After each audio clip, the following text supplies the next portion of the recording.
చేతులెత్తి దండం పెడుతున్నా. మీ ఇంట్లో ఎవరైనా ముసలోళ్ళు వృద్ధులు ఉంటే తృణీకరించద్దు పొరపాటున. టైంకి కొంచెం మంచినీళ్ళు ఇవ్వండి, కొంచెం కాఫీ నీళ్ళు ఇవ్వండి, ఓ 2 ఇడ్లీలు పెట్టండి. అంతకు మించి ఏం అడుగుతారు వాళ్ళు మిమ్మల్ని? వెండి బంగారాలు అడుగుతారా? మటన్ బిర్యానీ అడుగుతారా? చికెన్ బిర్యానీ అడుగుతారా? కాదే. నా మాట వినండి.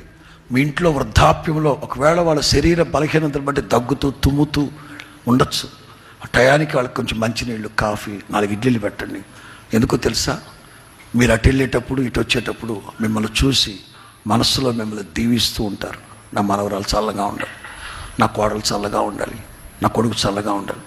అలా కాకుండా మీరు వాళ్ళకి వినబడేటట్టే వాళ్ళకి తెలియాలని ఇంకెప్పుడు చస్తుంది పనికి మాలింది, వీడు ఎప్పుడు చస్తాడు ముసలాడు అన్నారు అనుకోండి, వాళ్ళు మనస్సులో గనక బాధపడ్డారంటే తరతరాలు శాపం అనుభవిస్తారు. జాగ్రత్త.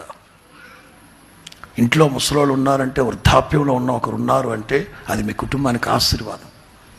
వాళ్ళు మిమ్మల్ని గురించి తలంచి వాళ్ళు ఏం చేయలేరు, మిమ్మల్ని ఆశీర్వదిస్తూ ఉంటారు. మీరు కంటికి కనిపించిన ప్రతిసారి నా మనవడిని దీవించిన ఆయన, నా మనవడిని ఆశీర్వదించిన ఆయన అంటూ ఉంటారు.